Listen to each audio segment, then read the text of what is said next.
Hello, what's up, everybody? It's Dustin Berserker Bear here with you with Michelle Gibson. Humbled to have her back again for another interview, and we're gonna go over what infrastructure and like bridges and old what we think is evidence of an older civilization that was here in North America prior to what we're saying the Columbian Exchange and the regular mainstream history that we're told or sold. So welcome for coming, and I hope everybody can hear us 5x5. If you can, let us know in the chat. I'll be saying what's up and putting some comments up on the screen. But if Michelle, you want to say hello, and for the people who are new, let them know maybe a little bit of your background and where to find you and all that jazz. All right, sure, Dustin. Thank you. And I've been following Dustin for a while, and I knew that a lot of the things that he's looking at around his hometown of Buffalo and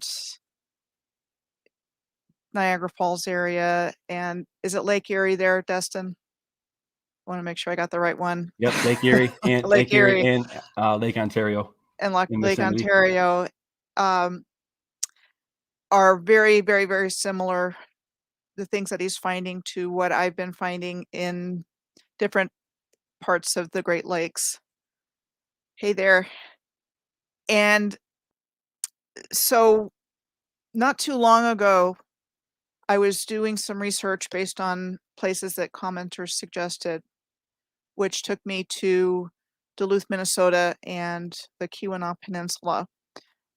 And for this interview with Dustin tonight, we're going to be talking specifically about the Soo, because I did a really in-depth study of Sault Ste. Marie, Michigan and Sault Ste. Marie, Ontario within the last year or so.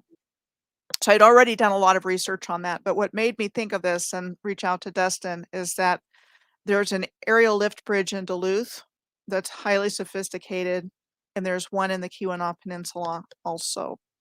And they're both on different shores of Lake Superior, with Duluth being in Minnesota, on the Minnesota side of Lake Superior, and the Keweenaw Peninsula being in Lake Superior on the other side.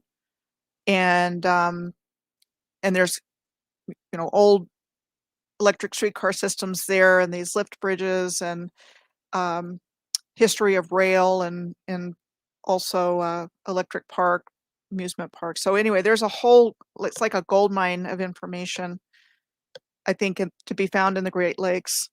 And for the purposes of this tonight, we're going to focus on this. It's called the Soo, which is how we got an interview named Soo, S-O-O, Johnny Cash.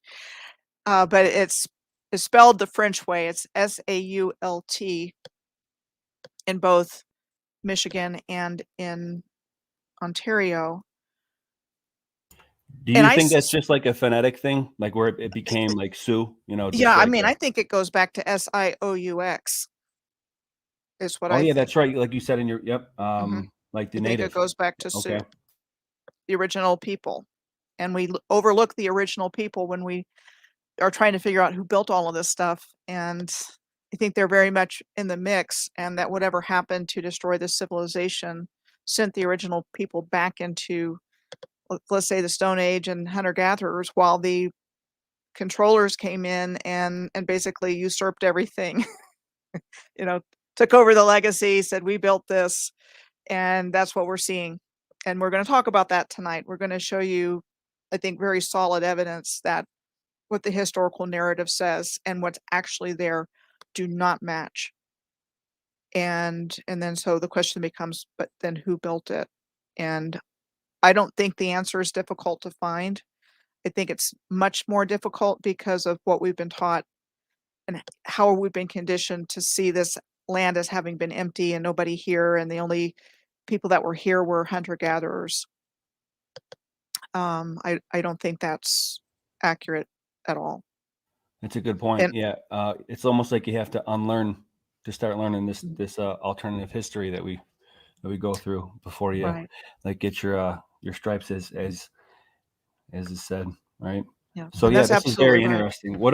I mean, like I have interesting stuff here in Buffalo You know, I can parallel it to, it doesn't seem to be as big. It's not as big, obviously, as the complex, but what I want to be putting out soon is just how I think what we were talking about beforehand, how difficult, not necessarily the construction of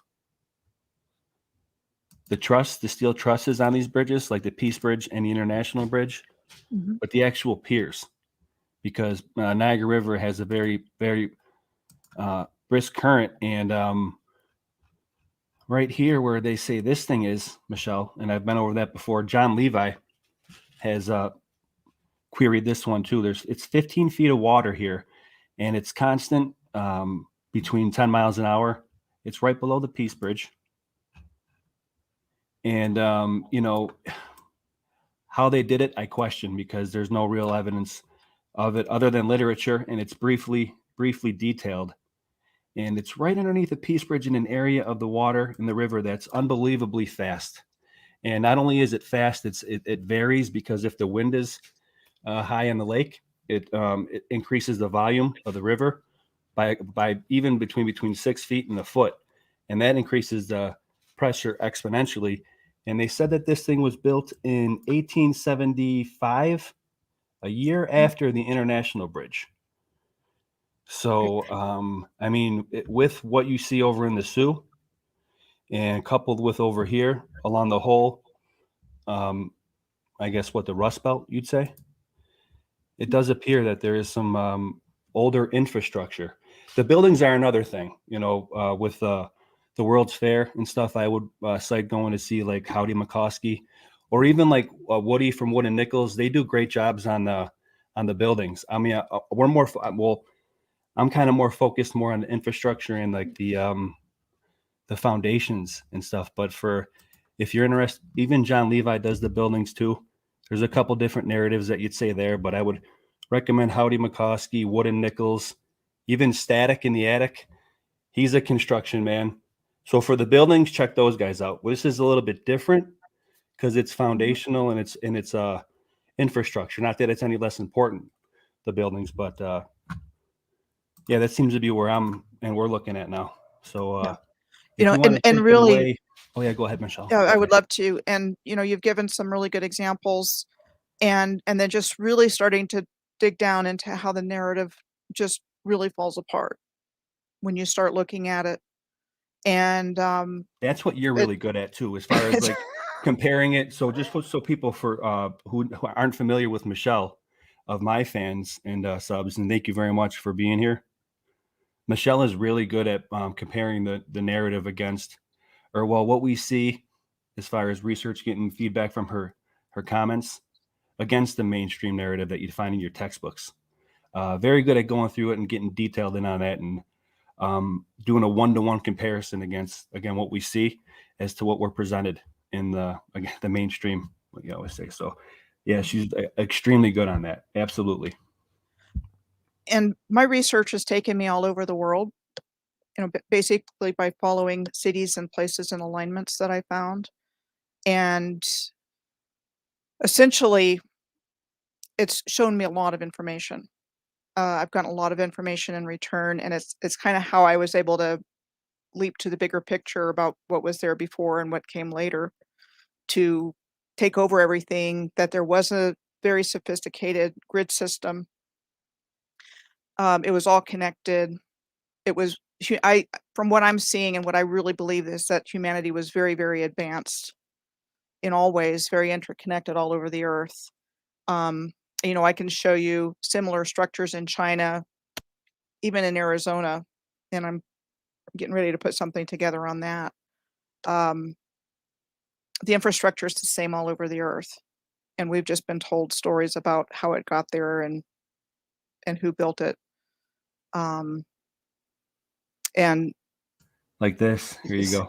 you know, it's just like I said, the narrative really does start to fall apart when what we're taught in school. And I was going to use this as an example that you just gave. You said 1875, right? For the Peace Yep, that Bridge. pier.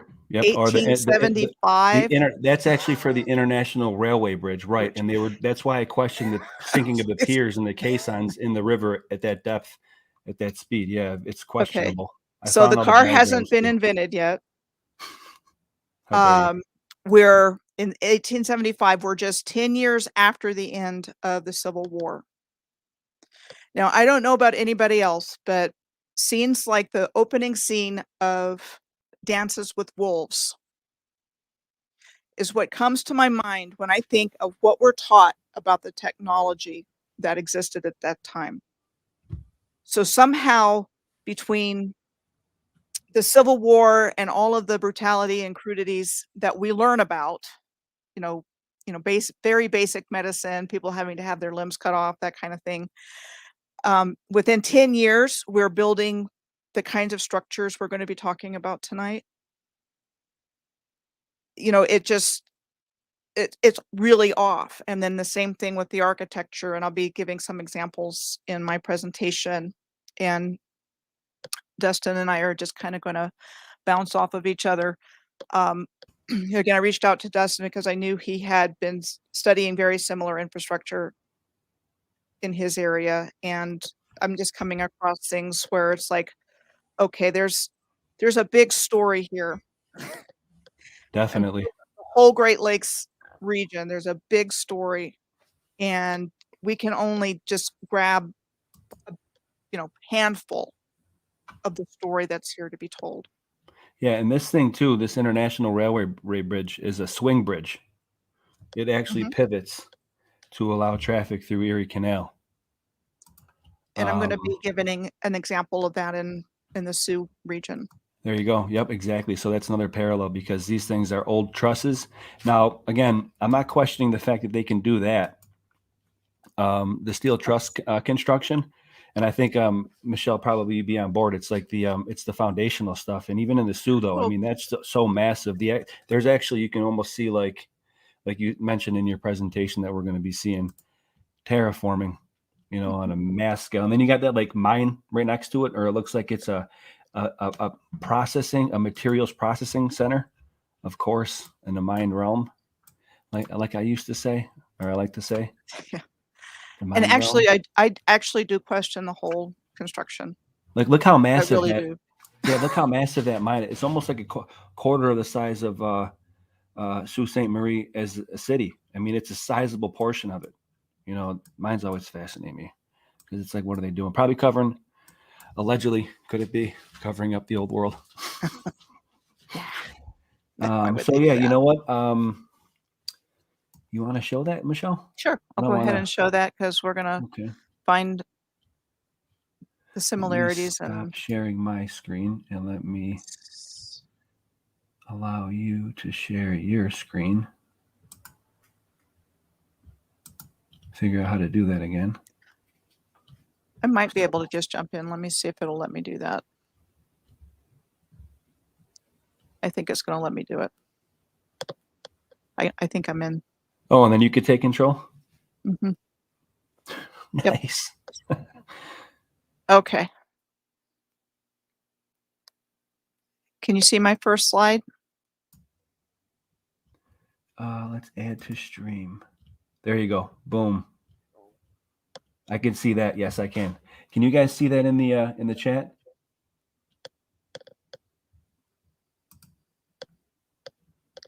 Are we good?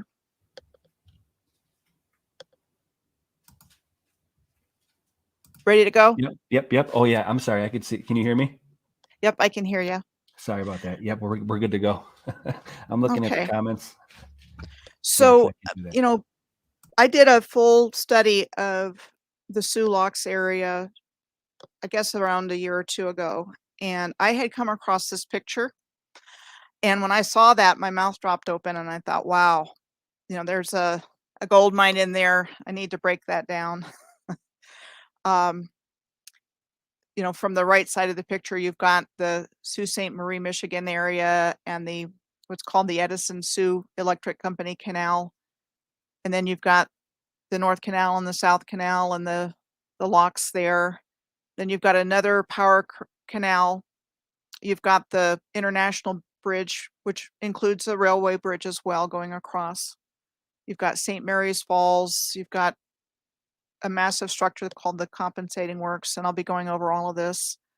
Um, on across to the Great Lakes Power Canal, and there's a canal system through there, a lock through there, and then on into Sault Ste. Marie, Ontario. So when I saw that, I made it a point to do specific research on it. Okay. Fascinating. It reminds me of the Gordon Lightfoot song, the Edmund Fitzgerald. Mhm. Great one. And that's it's very interesting tie-in because there's a lot of lead ore mining up in that area, and that's what the Edmund Fitzgerald was carrying when it sank. Bingo. Yep. Yep. So there's a lot of history here. So I think this is another parallel to where you live, Dustin, in that it was founded by, in this case, a Jesuit, Father Jacques Marquette, Oh boy. and Buffalo was founded by Father Hennepin, right?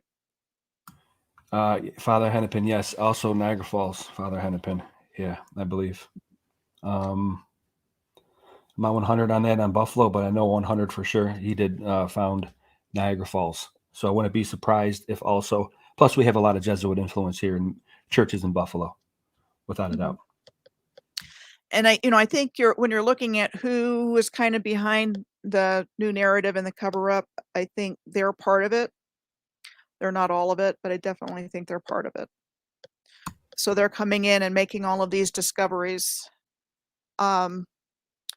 Before I go on into him, I just want to make a few comments. So the Soo Locks is the largest waterway traffic system on Earth, and this is called the linchpin of the Great Lakes, and it allows ships to travel between Lake Superior and the lower Great Lakes.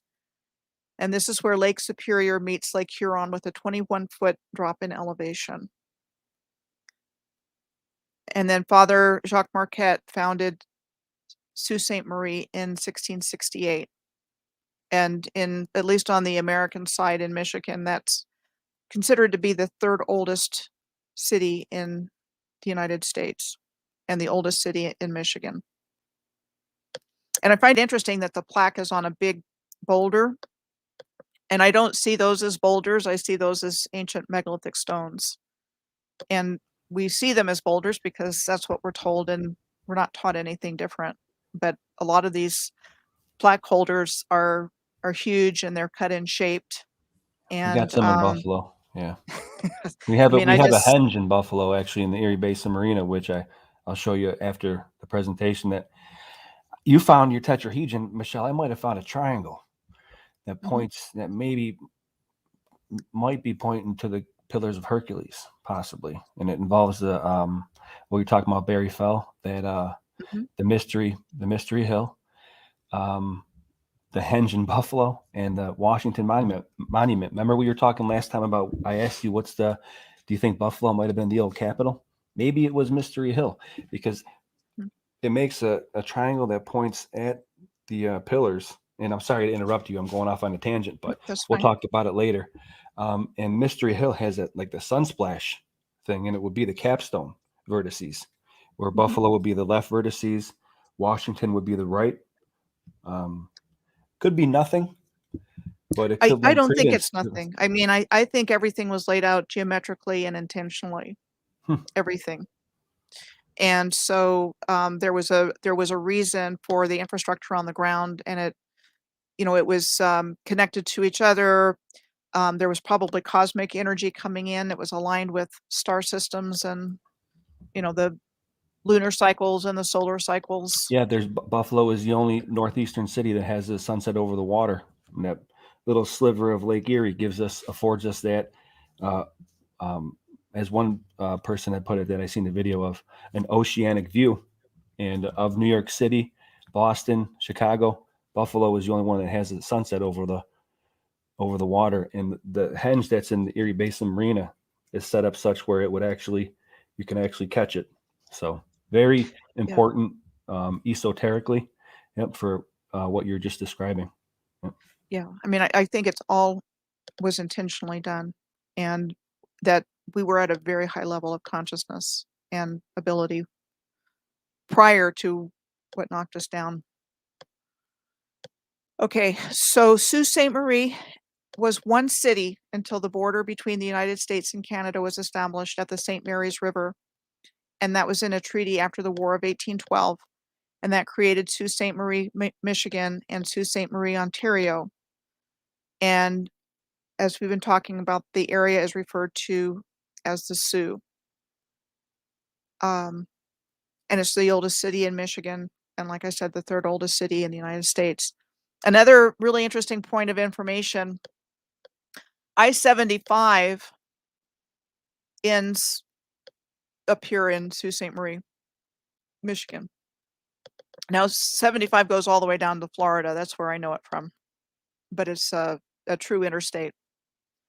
And then Interstate 41 ends at the end of the Keweenaw Peninsula near Copper Gulch, and that's another one that goes all the way to Florida.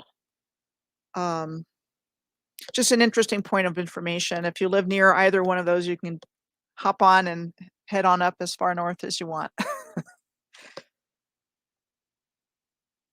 Okay. My dad loves looking at maps. He's was a truck driver back in the day. He'll look at maps like he's reading a book. Yeah. Oh, He'd appreciate that. they're great. And there's a lot of information on old maps, I think, as we both found in our research. Oh yeah.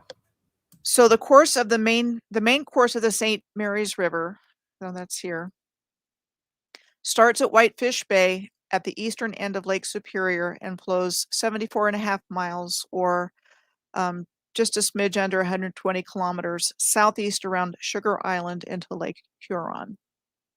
So, we've got a, oops, didn't mean to do that. Okay, so so you've kind of got it branching off in both directions here, and I'm going to talk some more about it in the next slide. But I mean, there's definitely channels going on here. Michelle, you know what it looks like? Kind of reminds me of like the above it, like right above Sault Ste. Marie, where it's like in between the historic site and the Soo Locks, like that marshes, the Whitefish Island in the middle. It almost like reminds me of you know what, the Marley machine, and that Campbell did a couple videos on from Autodidactic, the Marley machine in France. That like that's kind of the undertone that I get when I go to Niagara Falls. Like these things might have been those type of machines. You I'm know, I'm just going to say what that do you think about that? that would make a lot of sense to me, based With on the all the stuff Lewiston that's coming up. incline, those inclines that were Mhm. on the gorge and stuff, like, and they said now it's just for like coal chutes or it's just disparaging information at the very least. And then you see this foundation, and again, referencing Campbell at Autodidactic did those Marley machines. When I watched the video like a while ago, like a year ago, blew my mind. And if those things were here, like we're saying, and there's the idea that the new world is actually the true old world, those things could have been here. Absolutely. I absolutely believe that. Um, and if you look at this area on Google Earth, you can find a lot more.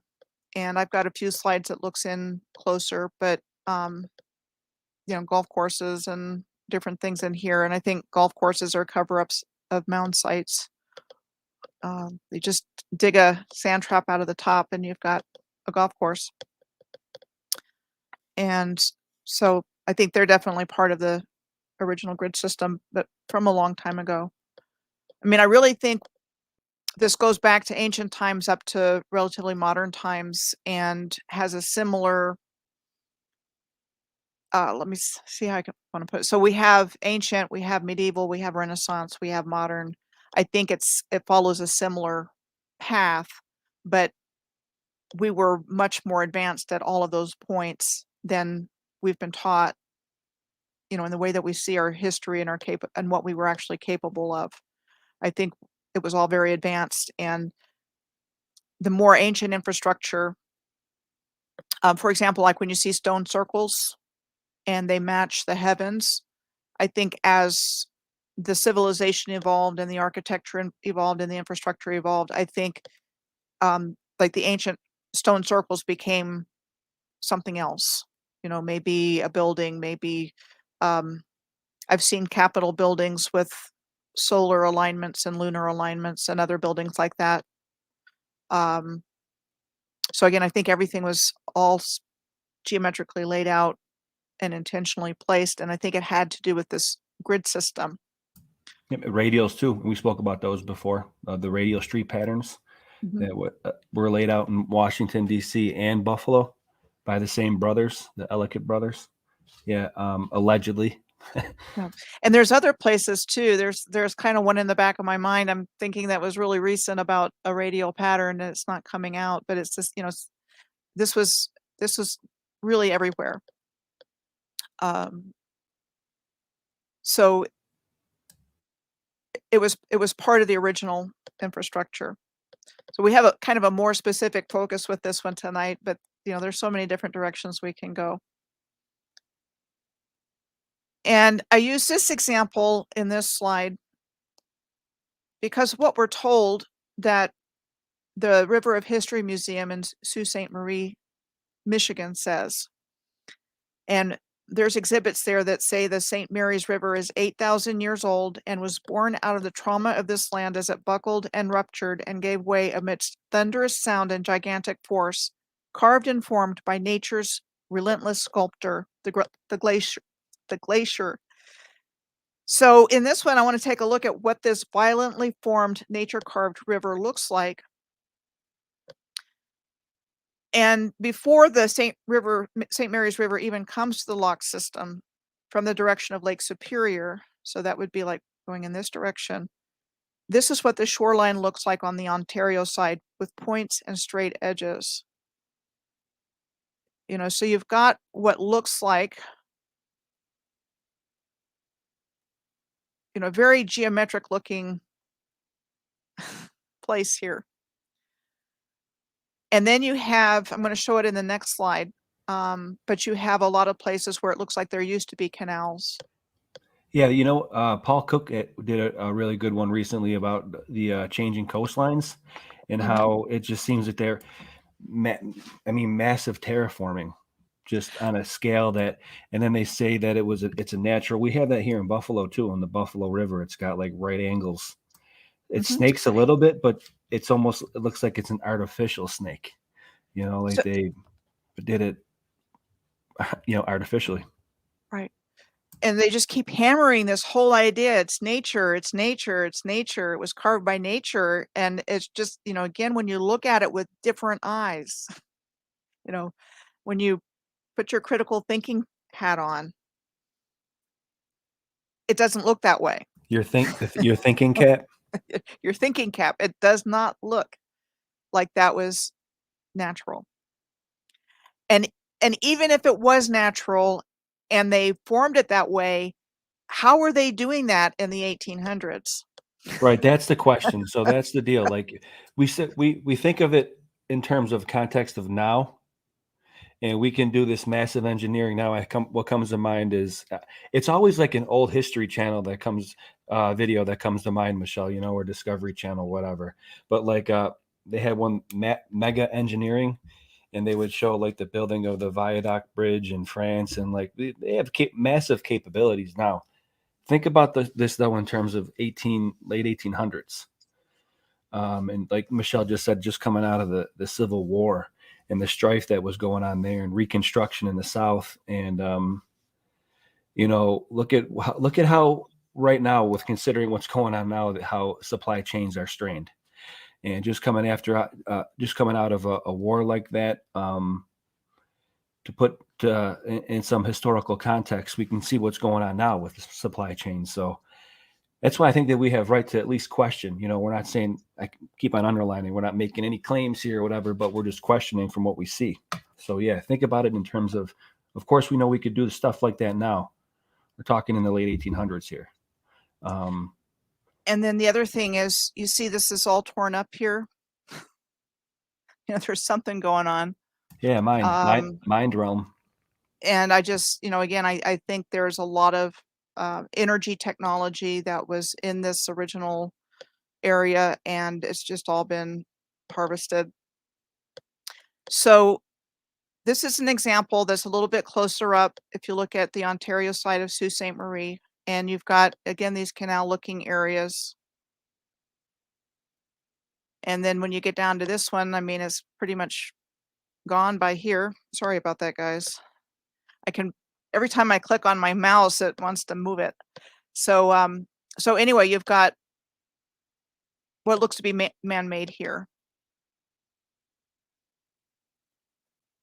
Similar stuff in Buffalo. Yep, like a contrived shoreline.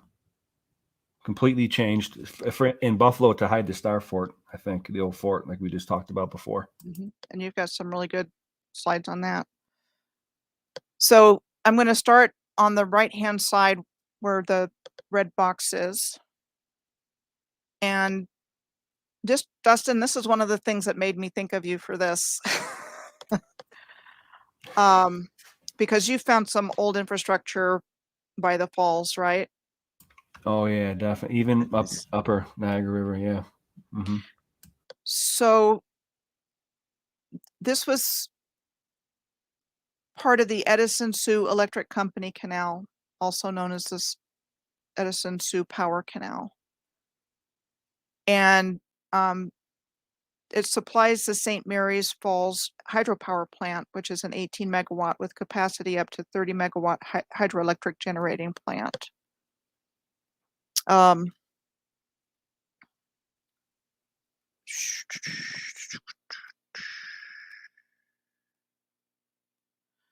going to look something up real quick here.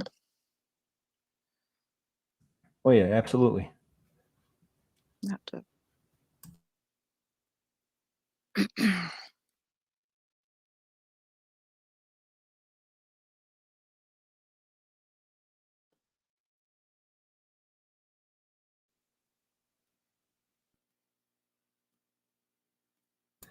Thanks everybody for showing up tonight. Hope everybody's doing good in the chat. Yeah. Appreciate it. If y'all can hit the thumbs up.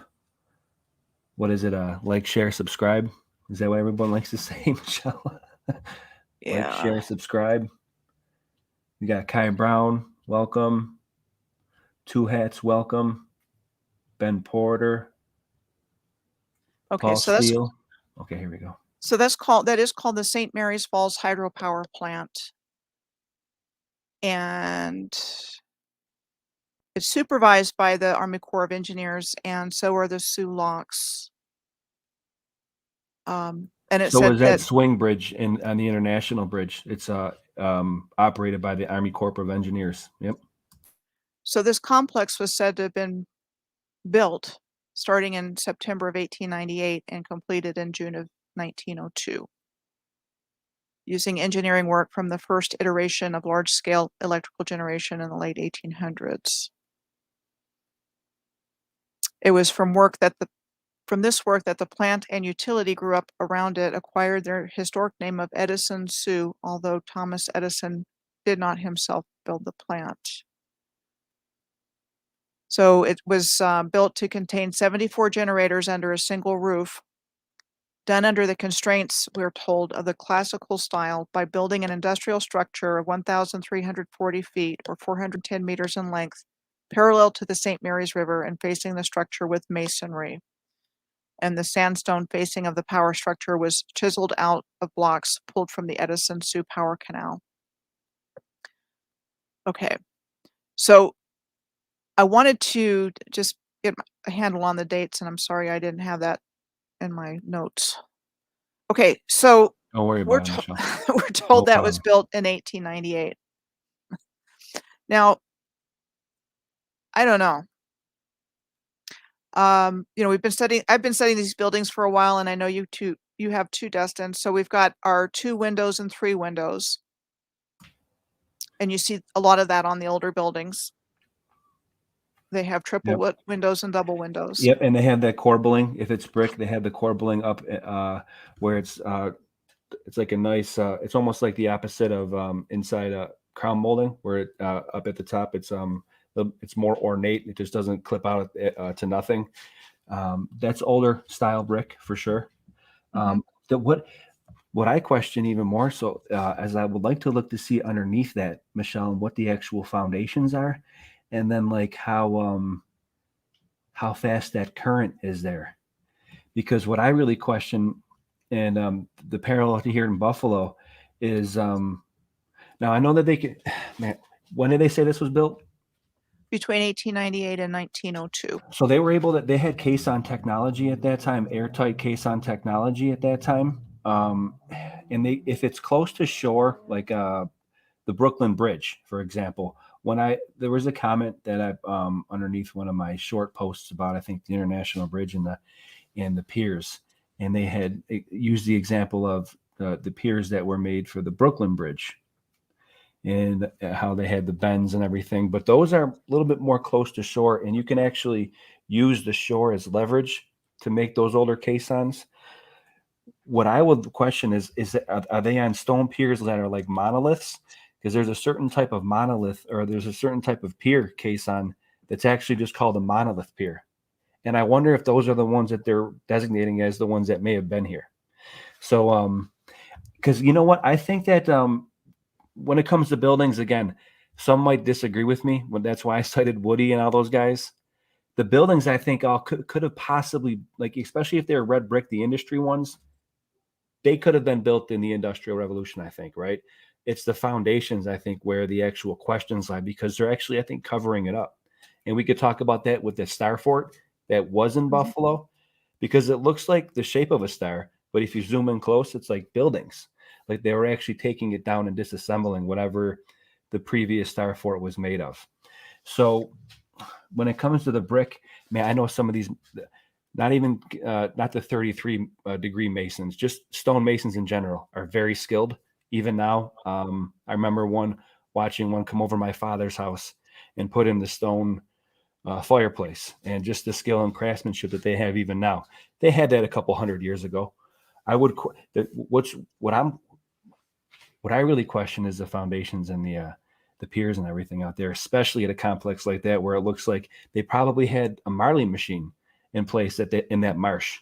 You know, all in all, it's still unbelievable. It's a quandary for sure, and certainly begs more looking into.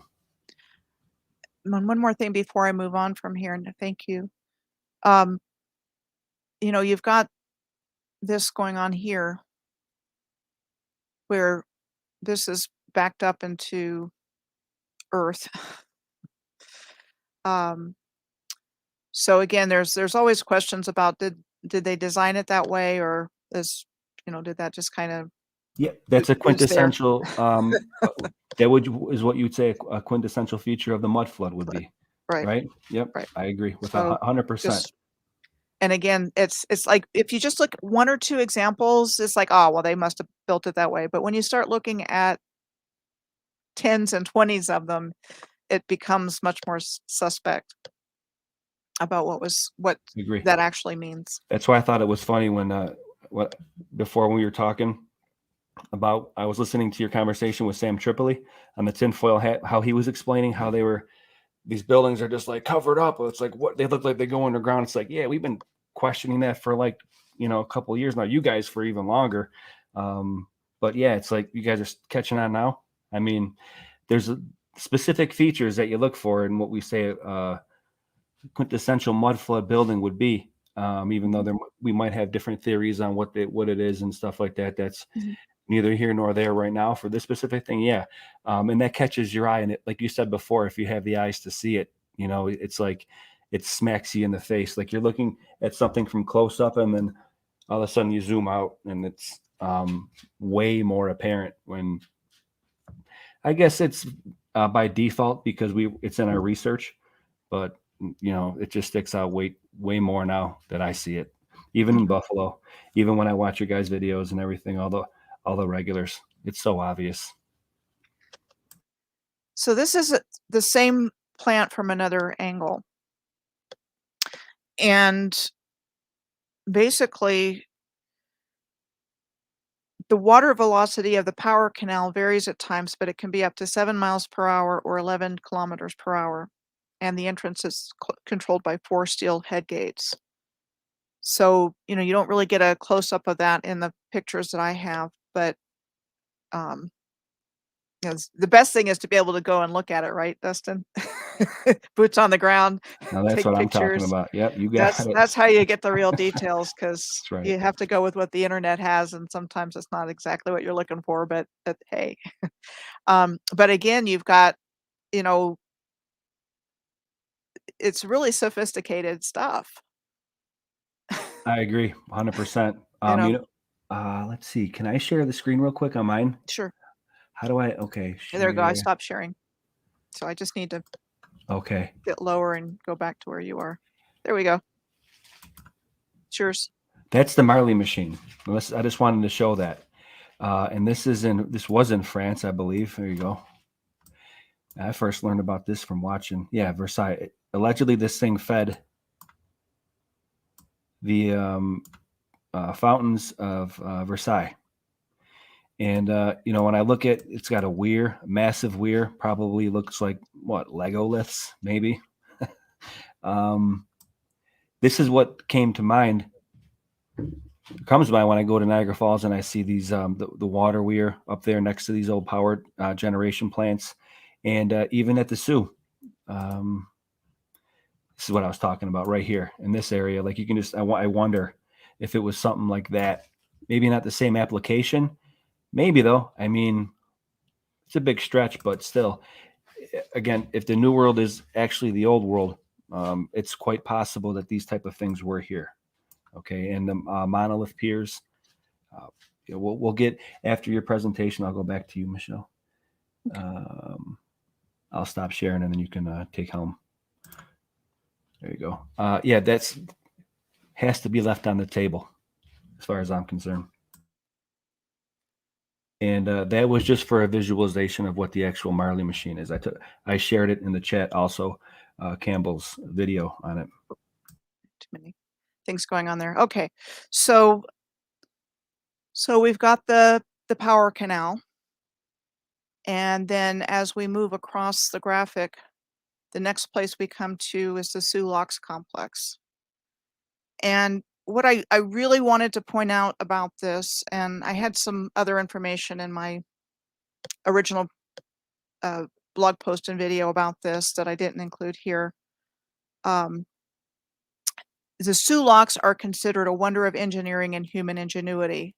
The first locks were said to have been built here in 1855. So that would have been 6 years before the beginning of the Civil War, which was 1861, and operated by the state of Michigan until transferred to the U.S. Army Corps of Engineers in 1881, who owns and maintains and operates the St. Mary's Falls Canal, within which the locks are located. And again, this is really sophisticated stuff. And what I didn't include in here, that now I'm kind of wishing I had, but buildings like this, if you look at them, they're old style masonry buildings. Okay. And again, it's just. So you know what? That makes me think that those might be the original buildings that were prior to when I think of the burning of Buffalo, and the foundations that I see in these buildings that are even on the outskirts of Buffalo where there shouldn't have been buildings. That's similar probably, I think, to the masonry. So that will lend credence to, these cities being a little bit bigger than we were told, and maybe being overgrowth, and found ruins like we've discussed before, allegedly, possibly. Yep. So I wonder if maybe I should look into that further. I'll put a keen eye, see if I can get an eye on that building to check out the masonry, and I'll try to compare it to the foundations here in Buffalo. That would actually be pretty cool thing to do. Yeah, and I just pulled one up so I could show you what I'm talking about. Buildings like Gotcha. this. Okay. Again, you've got the 3 windows and the 2 windows like you do at the hydroelectric power plant, and again, that's something that's all over the place with this older masonry. And they have stories for everything, but it just seems to be a signature feature of the original civilization. His story. His story. Should I say You know, her story? Her story also. his or hers. His So you've got her the, story. you've got the big, beautiful our story. You've got the big, beautiful building here, and then you were talking about the foundations, right, Dustin? I mean, that's a good picture of Yep. the there you go. locks. You know, how Possibly, yeah, like the old canal system, like we've talked about before, and you've done extensive ponderings on previously. Like everything was, there were more systems of canals back in the day because it was more of a cheaper source of navigation. And we could say what we want about overpopulation and yada yada yada. Don't buy that model. Maybe in the big cities, yes, but that's a whole different Pandora's box to open up. yeah. There's a lot of open space out there. A lot of open space out there. Yeah, there is. And I think a lot of, I mean, I think there were canals all across the country, but there's, in most places, there's just traces of them. I mean, they're not used anymore.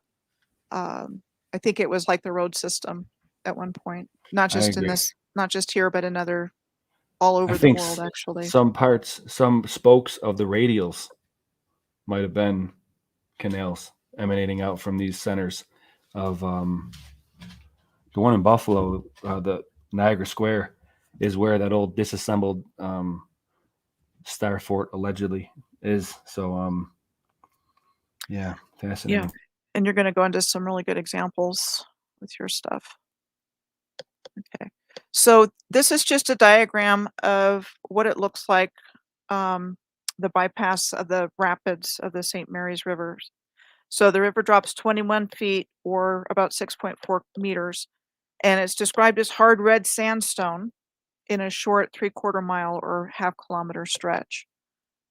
You know, so again, you're looking at really, really sophisticated engineering going on here as the going downstream, if you will, between the lakes and the waterways, in this case, the St. Mary's River. And I found other examples of water or hydrology systems that are just, again, really sophisticated for the time that we're told that they were built in. Yeah, there's one right near here. Welland Canal is pretty, Welland Canal's major construction. Also, Lockport. Lockport has a massive locks in it and massive caves. It's about half an hour drive from here in Buffalo, Lockport. Look that stuff up, guys, in the comments. Very cool. So this is just another example of the hydroelectric powerhouses that are next to the Soo Locks, and together they generate 18.4 megawatts for the Soo Locks complex. So that seems to be the power for the locks themselves. Okay, so in this part of the graphic, we have the Sault Ste. Marie International Bridge and the International Railroad Bridge. And then you have the compensating works. And I want to talk about both of them. Gravy. The Sault Ste. Marie International Bridge between the United States and Canada permits vehicular traffic to pass over the locks. So you were talking about a swing bridge in your neck of the woods. This has that as well. Yep. And this is a lift bridge, and there's one in Duluth. There's another one in the Keweenaw Peninsula that raises up. And the Sault Ste. Marie International the Railroad Bridge, which runs adjacent to the International Bridge, was said to have been built in 1887.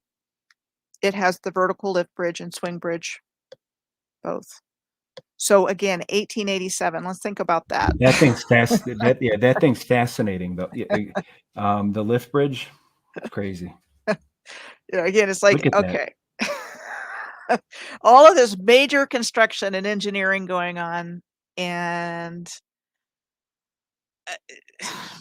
yeah, at the time period, just so again, yeah, it's like if it would, if the Civil War was what we're told or whatever, again, that's why I cited Static does some really good in depth on the Static in the Attic on the Civil War. Like it's not what we were told for the purposes that and the premise that it was told, and the supply chains that needed to be done to have infrastructure like this and steel trusses built like that. Uh, it brings the whole narrative into question of like just coming out of a massive war like that. Could this even have been accomplished with businesses? Are they even around at that time? Corporations that can pull in this steel. So like the whole narrative has to, well, we're doing that now, but yeah, this brings in a lot more questions about like the work that Michelle does about the narrative and the timeline, history. And you're talking about the footings, you see that with the International Bridge here. Let me see what I've got next. Okay, we'll look at it again. So again, I mean, those are massive for the International Bridge. Oh right yeah. next to it. Yep. That's why I question. There's a specific type of a pier case on that's called a monolith. And when I was actually I could show that. But when I was researching this and looking up for the diagrams I actually found the diagrams and the schematics of the International Railway Bridge here in Buffalo. And it's questionable. They're questionable. I'm going to go over that in a little bit more in depth in another video. But yeah, it's almost like they were able to deduce what because there's schematics of the actual truss and everything in the pier foundations, even down to like the side cross section. But what I'm saying and what I'm going to try to propose is that you can deduce that as an engineer. I can draw schematics very easily by looking at a bridge, with a T-square and a compass and stuff like that. I took technology class in high school. I knew how to draw with the T-square and everything and use all that stuff. So you can like reverse engineer the schematics just by looking at something if it's already there. Right. Namely, what I'm mentioning is the piers, effectively. So yeah, when I look at stuff like that, Michelle, like my eye goes directly to the piers, and then you can see old masonry there also. Mhm. And I think the point that I think you're making that I believe to be true is they had draftsmen. You can draw blueprints. You can draw the schematics. You can draw that. Right, It and takes yeah, a lot more to build something like that. surveyors were trained in that stuff too. Yep. So it's just a lot of questions. On this one here, the international boundary goes through the middle of St. Mary's Falls. So that's what we've got here. And the compensating works are really rather interesting. So the compensating works are between the international bridges, or the international bridges are between the compensating works and the falls. The compensating works consist of 17 piers and concrete aprons bearing on sandstone bedrock. Piers 1 through 9 are in Canada and 10 through 17 are in the United States. These were said to have been constructed between 1913 and 1919, keeping in mind that World War I occurred between 1914 and 1918. Again, I'm giving you the dates that are in the narrative. So this has an extremely sophisticated sluice gate and gate machinery system. Questioning the dates. Yeah, there's a real similar feature to those 17 gates thing here up here in Niagara Falls, just like the exact same thing, and it goes to nowhere. Again, it's like part of a system. It looks like it's part of a system that it looks like it was a component of a former system that's no longer functioning as for what it should have been before, and they just repurposed, allegedly. Mm-hmm. So I'm just putting out in fact, it's really interesting. They're really sophisticated. The dates are a little questionable. And, like Dustin said, there's some down in his neck of the woods. Yeah. And if it's what we're saying and proposing, keeping in what Barry Fell talked about, or we briefly mentioned, if there was a older civilization here. All this is just lending credence to that, and that this is their old infrastructure that was here, and it's just I keep on saying, I guess, lending credence, but it's giving us more fodder to professionally question what we're given, as far as, like I cited before, the Columbian Exchange, where the New World came over. Prior to the Columbian Exchange, it was just what is it? The dates that 1492 that you talk about, 1492, Columbus sailed the ocean blue. Prior to that, they want us to think it was just all natives here. Whereas what we're saying is, we're literally saying that actually these foundations could have been, most likely, probably were here when that happened. And there was when the Holland Land Company and the Dutch purchased all these tracts. In my opinion, they were purchasing like ruins, and that had overgrowth on them. So all this is doing is just adding to the documentation that what we see is older infrastructure. Okay, so the next one is the Sault Ste Marie Canal in Canada, on the other side of the St. Mary's Falls, and compensating works. So this is part of the National Park System of Canada. It's a National Historic Site, and the date of the lock is said to go back to 1798, destroyed in 1814 and attacked by U.S. forces in the War of 1812. And what is here was said to have been constructed in 1895. Again, there's more of that, more examples of that, where they said there was something here and then they replaced it or rebuilt it or whatever. So, there's really no way to go back and prove that one way or the other. But this is a nice bit of architecture here to the side that I can show you bunches of examples. Looks like a old Victorian, maybe. Yeah. And I do think that the Victorian era is actually the reset era. And I think that's what that's about. Okay, so on this slide, we see the Great Lakes Power Canal, which is here, and the Ontario side of Sault Ste. Marie. And this is kind of interesting because Great Lakes Power was established in the early 1900s by Francis H. Clergue, and it's spelled Clergue, and he was the leading industrialist of Sault Ste. Marie in Canada in the late 1800s, early 1900s. So this is a postcard with an aerial view, no less. Aerial view. Of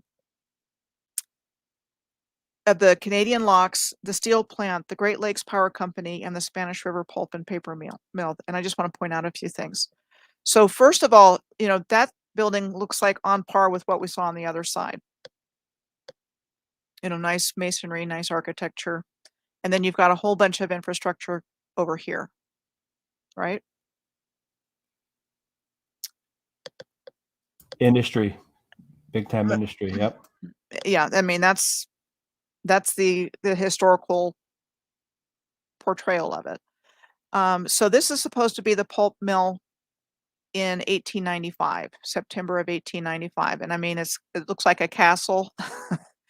You've got the old masonry wall here with the steps.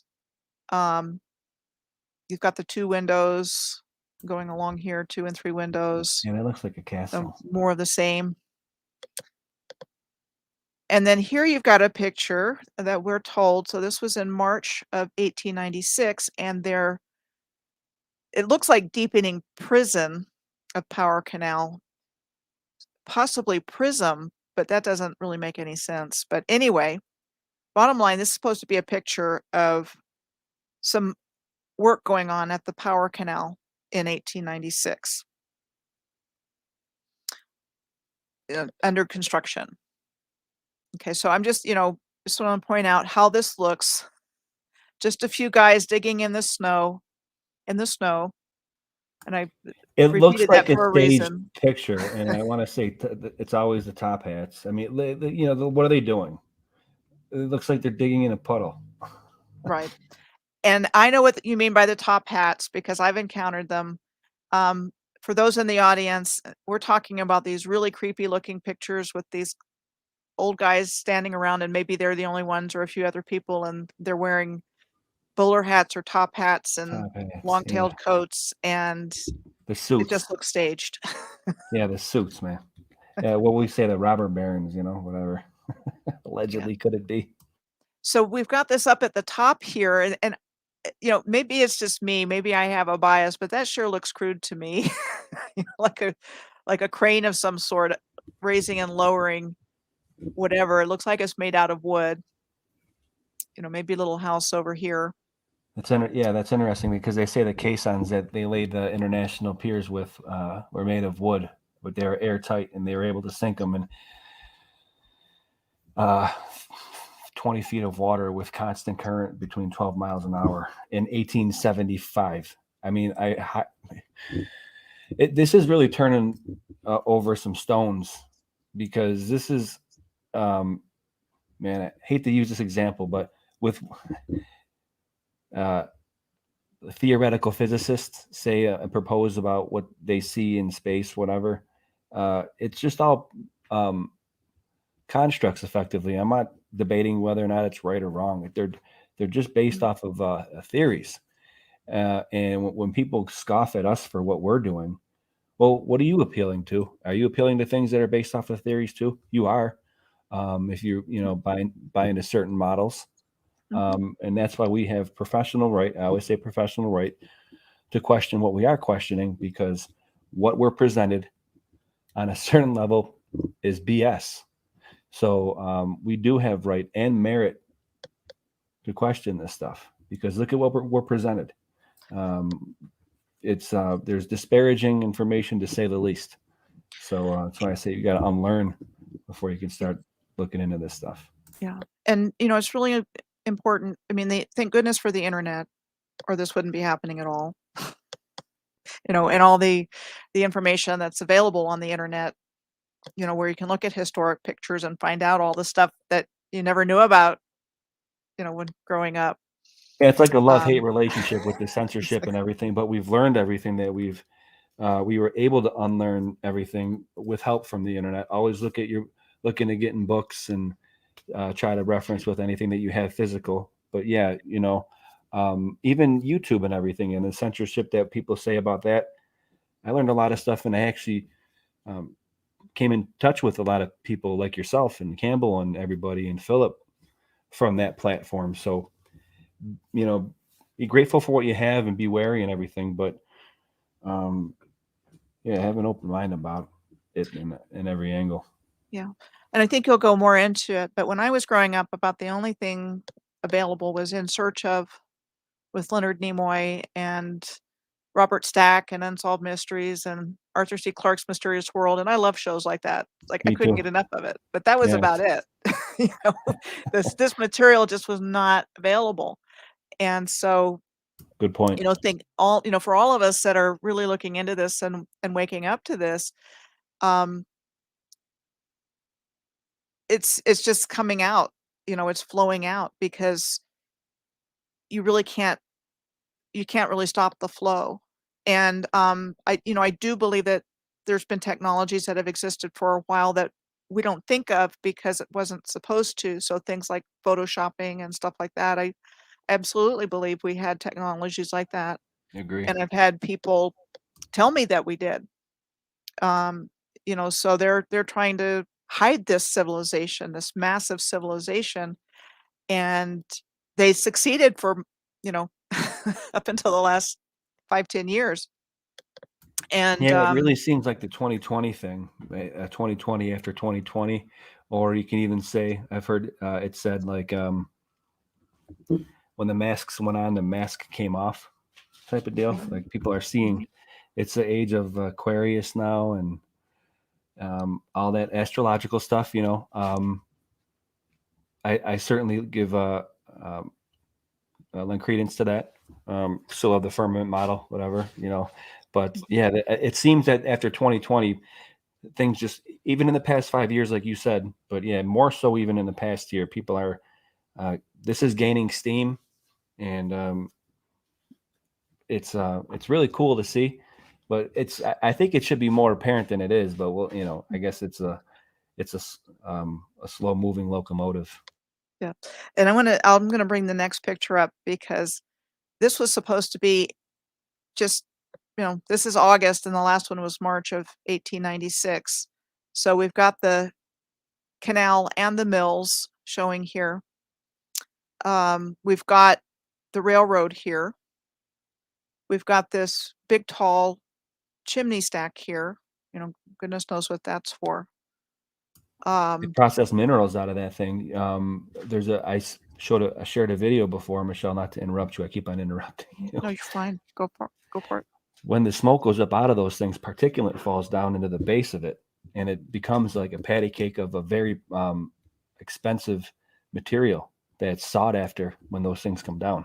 It's a little bit of gravy for you on that. Mhm. Thank you. Yeah, there's a lot of just, detailed stuff about stuff like that I don't know, but I've seen these stacks in a lot of different places. Then you've got the old stone here, you've got all this stone over here, you've got these arches here.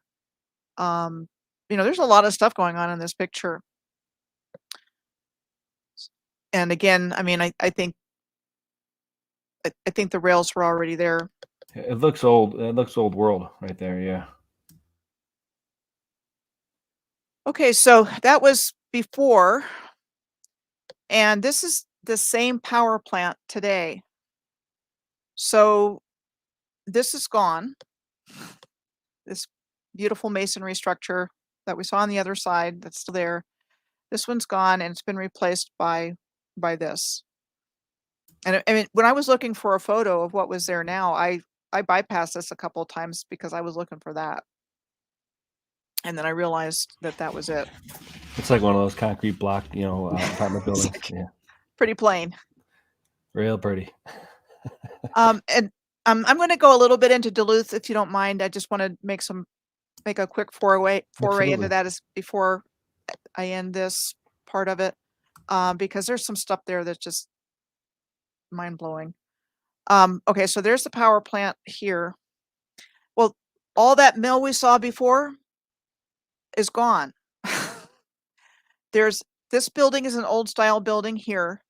You've got the Mill Steakhouse and Wine Bar, Mill Square.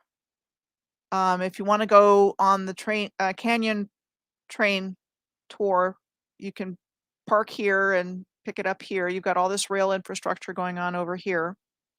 You've got what used to be rail infrastructure here. But, why are you going to build a massive complex like that only to take it down? And they give excuses like, well, like it was not in good repair or whatever, but I know you've looked at a lot of masonry and I've looked at a lot of masonry and that stuff's really well built.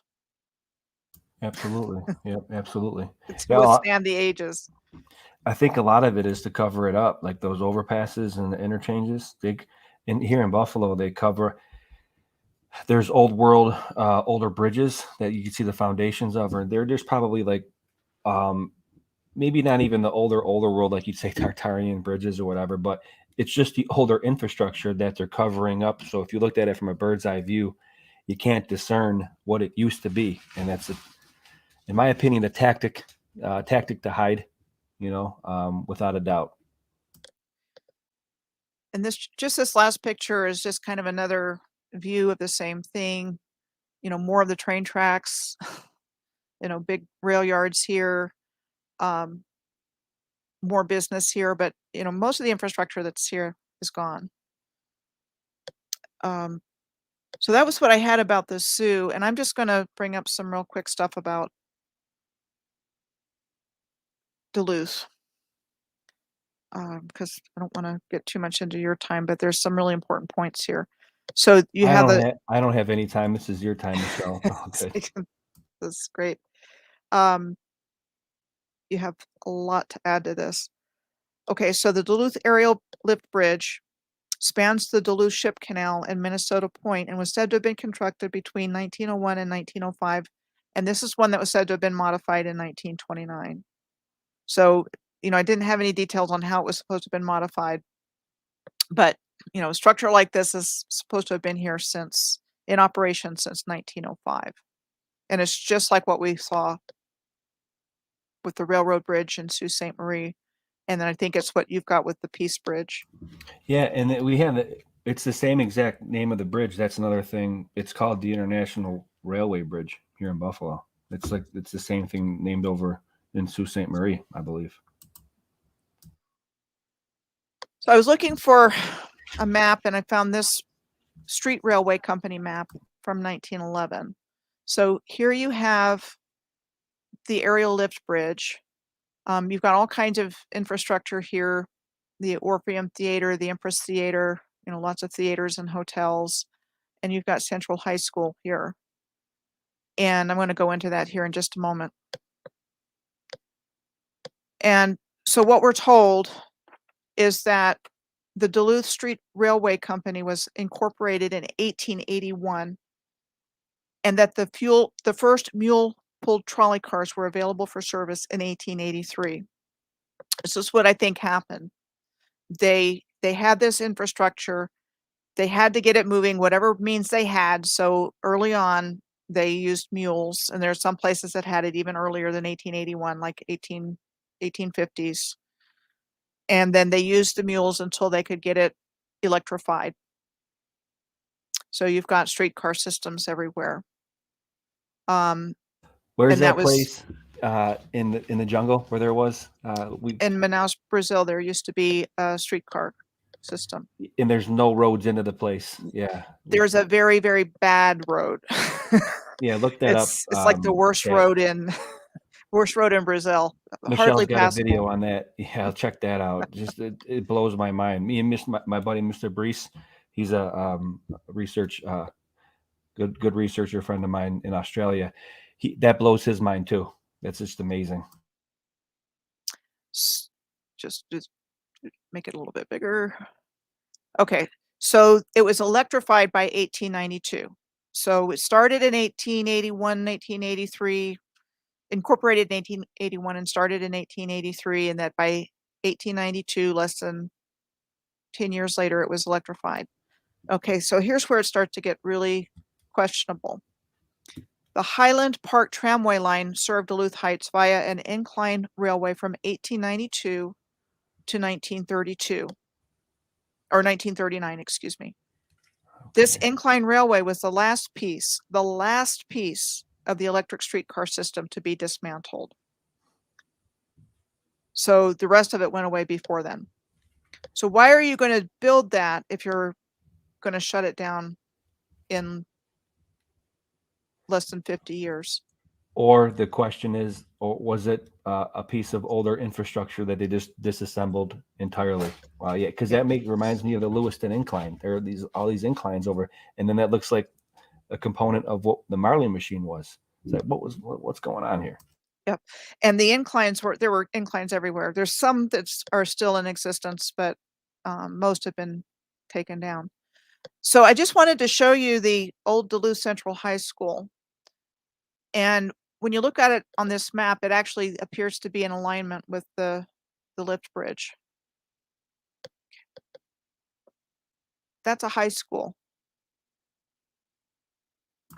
Yeah, I remember you were actually explaining this to Sam on a tinfoil hat, I believe. Like, yeah, how these older similar. There's one in Buffalo. I went to Erie Community College here in Buffalo. It's downtown. It's the old post office, and it's a beautiful old, what you'd say, it's Romanesque style, but the blanket term Tartarian, right? But yeah, great point, because they make them into schools, Right. A lot of them. This looks a lot like the old Toronto City Hall.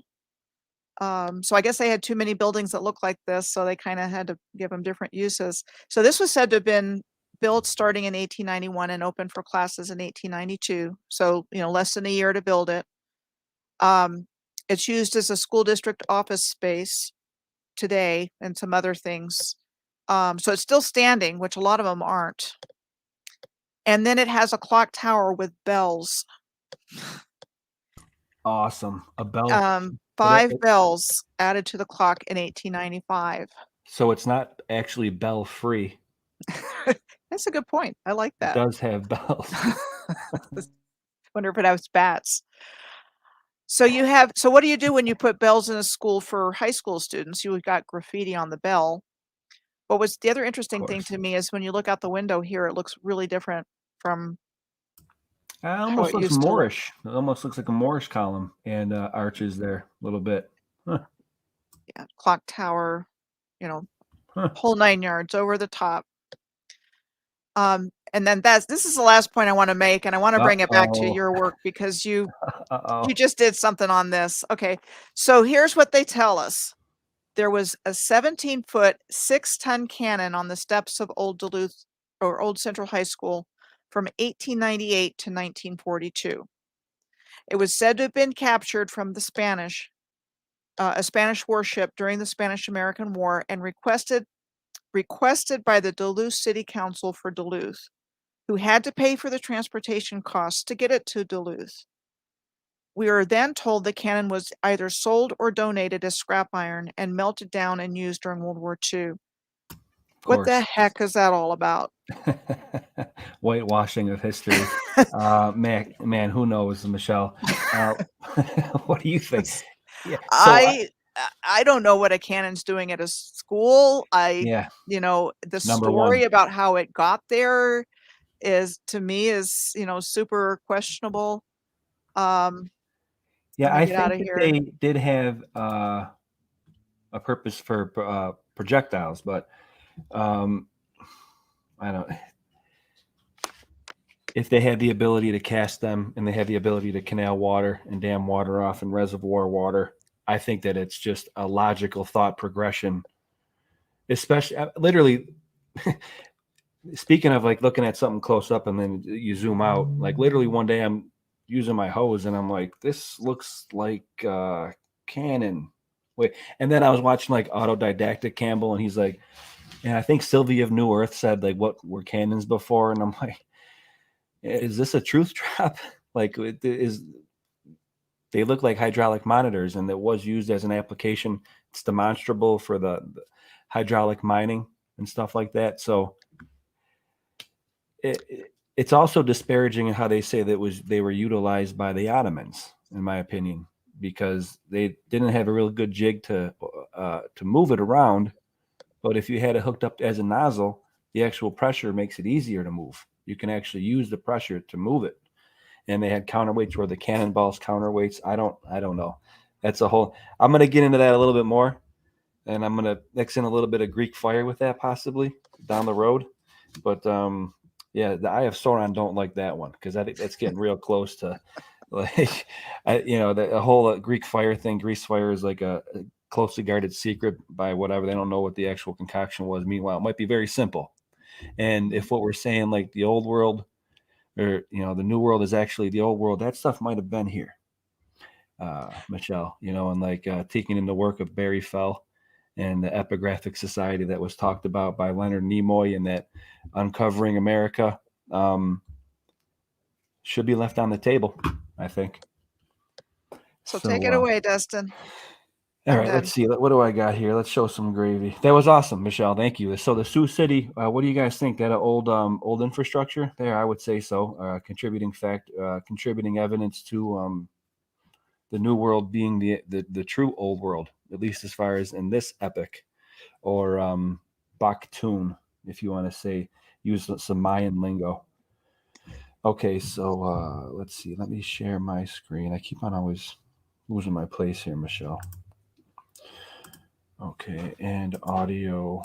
Okay, so this is something that I came across in one of the books that I get off of archive.org. You could look up Buffalo industry. Literally pretty much all the pictures that I'm showing, and even in the videos that I do, Michelle, people can find them on a real cursory search of the web. And I always like to source them if I can, or at least show the title of them. Because if it's coming from one of my books, I'll say that. And if I'm grabbing it from the source of the internet, I always like to say what it is. So I grabbed this out of a book of the old Buffalo industry. And notice how it says the map of the Niagara frontier during the War of 1812. And so this is Canada on the left, and it's got a battery here, which is Fort Niagara. Now, I could show that that's still here in real world. Now, there goes the henge in Buffalo. Okay. That's in the Erie Basin Marina. A fish right there. Is that Haven't where you caught a went fishing that time? yeah. Haven't caught a fish out of there yet, but and so let's also keep this in mind. Now, this is how this exact place used to look back in the day. This is from 1880. Now look at you see how you got a star shape there, Michelle? Like I've said before, you zoom in on it, and it's actually building, or it's infrastructure. Okay, and this is probably obviously a rail station to accept stuff off of ships. But why the star shape, and why the buildings over it? I question that. Like, were they disassembling? Like John Levi brought that up before. Like they're like mining it almost. Like a mine realm. There goes another shape of the two. This is 1902. 1902, and that the Peace Bridge isn't here, but that water intake crib is. Okay, which is very interesting, and so is the International Bridge. But just note the star feature here. Okay, you can see that clearly. Now we go back to here, and this is the War of 1812. And you have earthworks here where it delineates earthwork, and that's actually this whole area right here. And now what's very interesting are the tunnels that are in here. And there is a tunnel between this building, and this is where they're delineating that earthworks, I think, Michelle. And this is where it gets a little interesting because let me show you the actual star fort over here. Old Fort Erie has a star fort that you can, I always lose it. There it is. So that star fort right there is what's being depicted right here. You have the same X across over here, but they're really in history. It's called Fort Porter, but it was never delineated a star fort. And like you've done work on it before. At the heads of all rivers, there are star forts, and it just looks like this was a real big one that was dismantled. And I can't find any history of it. This was New Amsterdam before. Buffalo was. I have pictures of that in this 1804 radio of Niagara Square. That's like right in the center, right here. And so it radios out from the center of the star. Okay, and I think that there were obviously you have slips in here, but these all might have been inlets for a canal. Okay, now also, what's very very interesting. Let me show you pictures of that.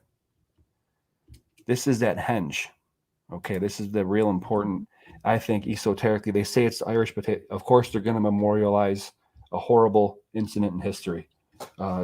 Just seems to be certain MO of the operators. Oh, go ahead. I mean, I'm going the off main. here. No, that's the main way they hide a lot of stuff is they turn it into some kind of memorial. Right, and yeah, so that's right here. So you have what I'm saying is history has hidden up. Modern history has hidden up the fact that there was probably a fort right here, a massive star fort, and I can't find any history on it. Also, it has the 1812 picture has earthworks. So when I look up what's going on in this area, there is not only that henge down there that I didn't have any idea of before I went fishing down there. I'm like, oh my goodness, they have a henge here. And this is very important because of the sunset in Buffalo. Mm-hmm. Okay, that's why I proposed that it might have been the old world, maybe capital. But then maybe it's the check this out, Michelle. Where do you see this? I go to Lego list. That's what I'm talking about. Okay, memorial. Now, okay, here goes that. This is a little bit crude. I could do it a little bit better. But you see that right there? I plotted that.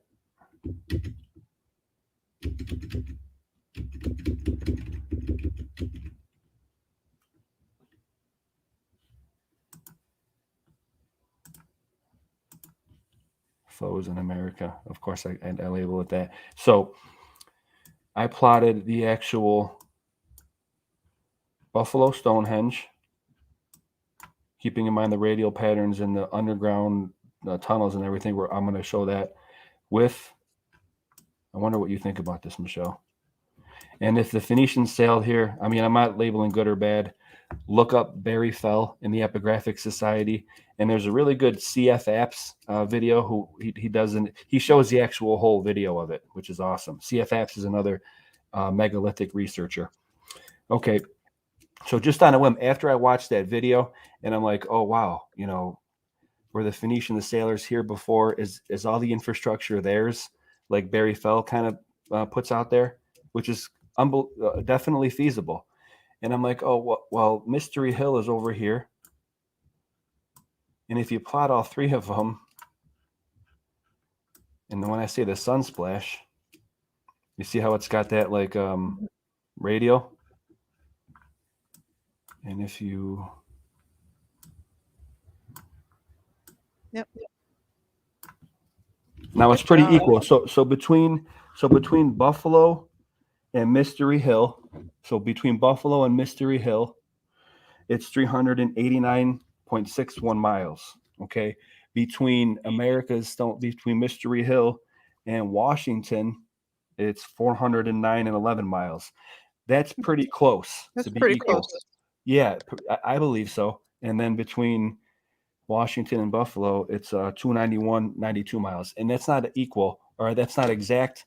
But and then if you do go straight up, it's pointing to where they would have came from, Michelle. And I don't, this could be nothing at all, but like you said, and I'm curious to hear what you have to say about it, it's pointing to the Pillars of Hercules, I think, or at least the Med.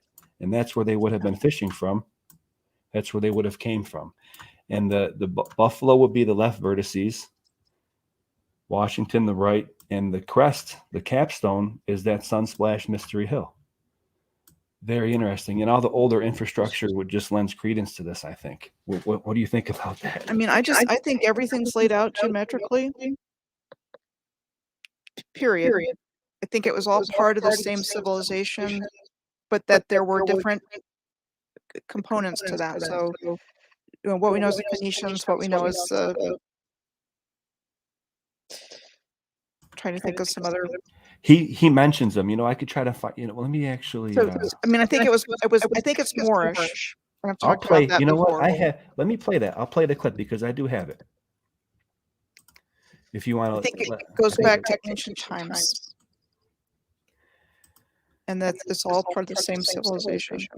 Let's see if I could find this real quick. Tartaria, Barbaria. I have everything. I just love that wallpaper. You like it? I don't know if I could find it off the top. Take me one of those. So the actual video was CF. You know what? I could probably. Oh no, maybe not. History of Buffalo. Stephen. Oh, here we go. CF app. Okay. Boom. New World. CF apps. Foes. New World. Let's play these. This is from CF Apps. Harvard archaeologist Barry Fell has spent years studying inscriptions and drawings from Mystery Hill and other unexplained ruins in North America. Harvard didn't. Okay, that's important. That means he could be accredited, or at least given some. Listen to what he's saying. Harvard archaeologist Barry Fell has spent years studying inscriptions and drawings from Mystery Hill and other unexplained ruins in North America. Now, what about some of these inscriptions that have been found? What do they indicate in terms of people's presences in this area? Where are they from? Well, they really tell us that America in ancient times was a melting pot of the races of Europe, just as it is today. Same peoples from all parts of Europe and North Africa, living together, even speaking their own languages side by side, and writing their own inscriptions and their own writing systems. What people came here?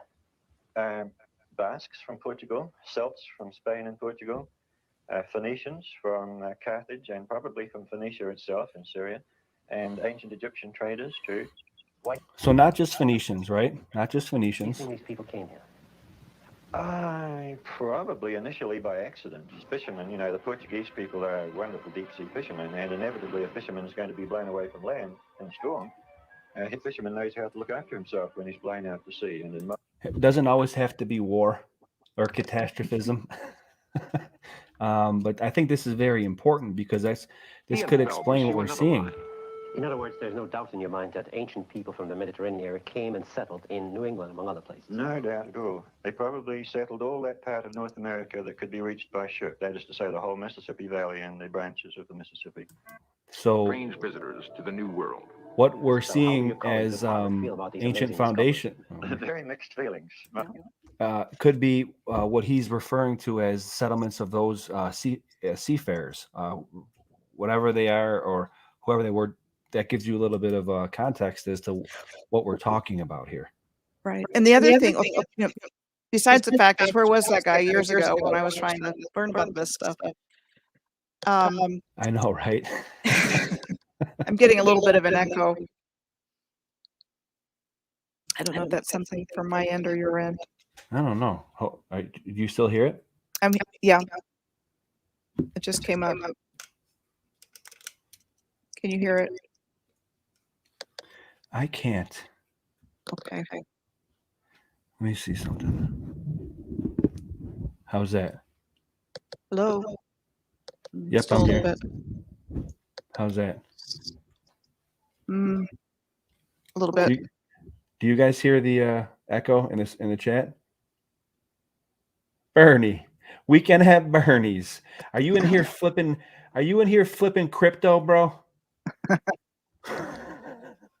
What's up, Bernie? I wonder, was there a feedback from what you just turned on? Because it wasn't before that. Oh, probably. That's what it is. Let me do that. Hello? How's that? Okay. Better? Not really. Oh, okay. Let's see. How are we gonna? Let me stop sharing my. Well, I don't want to stop sharing because I want to show. So then I'll just shut up. So are you hearing my echo or just yours when you talk? It's just me. Okay, I didn't tell you to shut up. By the way, you said that to yourself. Okay. All right, hold on. Let's try this. Are any of you guys familiar with America Unearthed and Scott Walter? He did a show where he was looking at what you were just looking at, America's Stonehenge. And when he was there, he connected with the son of somebody else. But the son, who was like a teenager, found that there was an alignment of America's Stonehenge through Stonehenge in England with Baalbek in Lebanon, which is really cool. It's in the first season of America Unearthed. Yeah, I used to watch Scott Walter all the time. I was very interested in that before I canceled my cable, big time. I may or may not have sent Scott Walter an email too, with some choice words, not being as professional, but because I think that at a certain level he might be part of the censorship, even though I think that he is putting out good information. So that's part of the berserking me. But I digress, and I've came full circle on that end because I professionally respect his work. But are you still getting feedback? I don't know. Yep, a little bit. So I'm going to shut up. Go ahead. Okay. So yeah, what's interesting to me is so why are they hiding the fact that there was a star fort here? Because it clearly is delineated on this frontier panorama, or if you will, city or scenery scape of this area. Okay, now not only that, there's the Stonehenge that we have here in Buffalo, or that henge in Erie Basin Marina, is really important. Now, what I think also is very interesting is the inlet pier that we briefly discussed, and I don't know how they would have made this. Now, this is what I want to focus on as far as what I think is impossible for what they tell us. It's saying it was here in 1902. That's understandable because they're telling us that this was built per the actual mainstream narrative in 1875, 1 year after the International Bridge was built. Now, on the International Bridge, I do have schematics of that. And I'm going to go over that in another video in the future. But I do have pictures of this.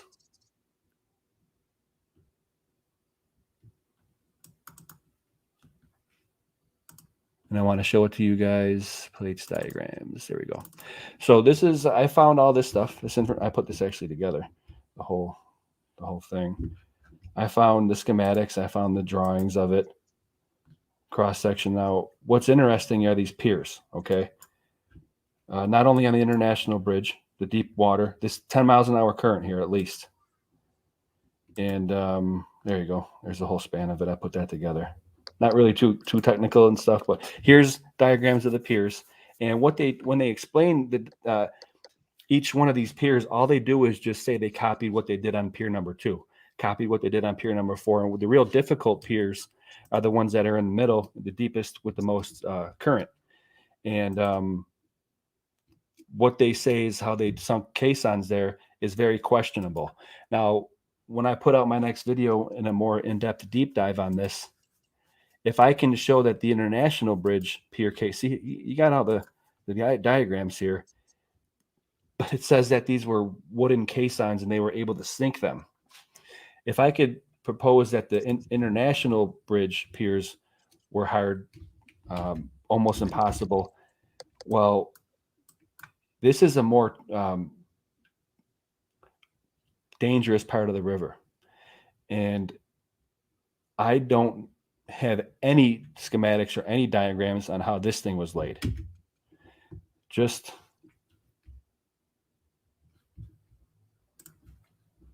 this information right here. We're going to show right now. Okay, we're going to read this. Now, this is documentation that I found doing my research. Tunnels, inlet pier. This thing is referred to as the inlet pier, and that's what I'm pointing to in that map. Okay, just for some context here. Now let's go read what they say it was done here. Not only is there some construction that I question about masonry and the actual river, the tunnels. So if you don't mind, I'm going to do a little bit of reading. Okay, the water supply is received from the Niagara River through 2 tunnels, one of which has an area equivalent to that of a circle of 6 feet in diameter. Now, what this is saying, Michelle, is that there are, and I have a picture of this, a schematic of it as well. This is detailing that there are tunnels underground, and this is the area of the Underground Railroad as well, that there is a tunnel underground from this Massachusetts Ave pumping station to this underneath and drilled through the bedrock underneath the river. This is what this is directly referring to. This is the inlet pier. Now let's continue. 6 feet in diameter. So there's 2 tunnels, one 6 feet in diameter, the other is 9 feet in diameter, while the other has the same area as a circle of 9 feet diameter. The tunnels are parallel at about 30 feet apart. Get that numerology. 6 feet, 9 feet, 30 feet apart. Okay. Tunnels are parallel, 30 feet apart. Both tunnels are about 1,000 feet in length and terminate in the center of the river about 1 mile from Lake Erie. The river shafts are protected by an inlet pier. This is it. Of cut stone masonry, finished 1874. Matter of fact, a year before the International Bridge, which is 1875. So at the time of construction the International Bridge, they were building this thing in the middle of the river. I don't know how they did it. No idea how they would have laid that masonry. Finished in 1874, and that's referring to it in plate 2. Right here, plate 2. The average depth of the water at the pier is 15 feet. The pressure that 15 feet, and Michelle, it's constantly 12 miles an hour there. Constant. And if you got a little bit of wind coming off of Lake Erie, it can increase the level of the river half a foot at least. Increases the pressure exponentially. Not only that, in the winter, you have to cease construction because before placement of the ice boom. So in the winter, ice was freely flowing down the river. So how do they construct this at this time? During the winter, here you go. Current in the inlet varies from 14 miles per hour, depending upon the wind. During the winter months, large fields of ice are continually passing down the river from Lake Erie. And to prevent the ice from entering the intake, the latter are protected with shields of steel plates from 3/4 to 1 inch in thickness. These shields protect the pier 2 feet extended down with 2 feet at the bottom of the river. So the whole thing goes down into the river, and it's 15 feet of water constantly going 14 miles an hour. I highly question that they had the technology, even with caisson, watertight caissons, to perform that task at that time period. And I cannot find any details of it. And I would like to ask the chat to help out with that. What's also interesting is those 2 shafts were the utility of those were also to remove ice, and they had ice elevators. These things would go down and allegedly remove ice because it was an issue, and it would freeze up. And that article also cites that there were 2 operators on that pier who would continuously have a furnace going that would they would pour water, real crude. They'd pour water over the ice to keep the tunnels full or free from ice and freezing through. So not only are there tunnels through here, I highly question the construction of it. I can't find anything like I found the internet for the International Bridge, but I cannot find anything here. And if you're familiar with Dave Weiss, if I can give him a shout out of Deep in the Rabbit Hole, he questions this too. He put a comment underneath my video. He's like, there's no way that they built this. He kind of co-signed my idea there, that there's no way they built this at the time period they say they did with the technology they have. So yeah, I think it just lends credence to the idea that this was all infrastructure that was here. Was that a monolithic pier, a monolithic caisson, like we talked about earlier? Yeah, I mean, what comes to mind is it's repurposed from something else. Right, exactly. That's what I think. You still getting that echo, Michelle? Yeah. Man, I apologize. Just came up out of nowhere. This is not, yeah, I looked to see, I saw Bernard's comment about it possibly being YouTube open, but I don't have that open, so I don't know where it came from. Let me see if I don't want to. But that ice making thing sure looked like the incline railroad. Yeah. So this thing would have been right here, Michelle. Yeah, I think they were just finding uses for the equipment. Yeah, it could have been. That's what I'm saying. Like, and then, oh yeah, check this out too. And up here, oh my goodness. Schematics.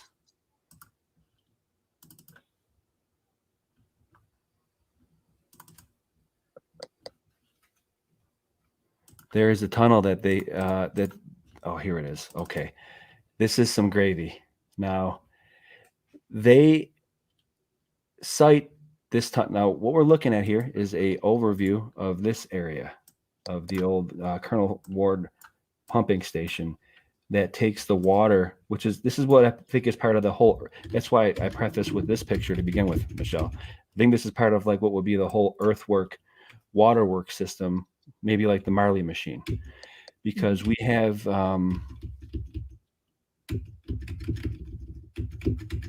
okay, in this schematic right here, we're looking at a bird's eye view of this building right here. And this is the current water intake. And taking it in from this building about a mile off of shore. Okay. This is right off of shore here in Buffalo. And there is a tunnel from it to here. And that tunnel is being referenced in this schematic. When you see it, the tunnel to the intake, there is a tunnel going from, this is kind of like the area right here. So there's a tunnel going from here out to the intake house. You can't really see it on Google Earth. I don't know why. It only comes in. Oh, it sure looks like there's something underneath there, doesn't it? Well, yeah, yeah, definitely. Where is the intake pier? I think that's it right there. But it's offshore, and you can see it. That's it. And from shore, you can see it. Oh, of course, ads. Anyway, What I think is really interesting, though, Michelle, is, and it lends credence to the old world infrastructure being here, because this tunnel goes to it says tunnel to the Massachusetts Ave pumping station.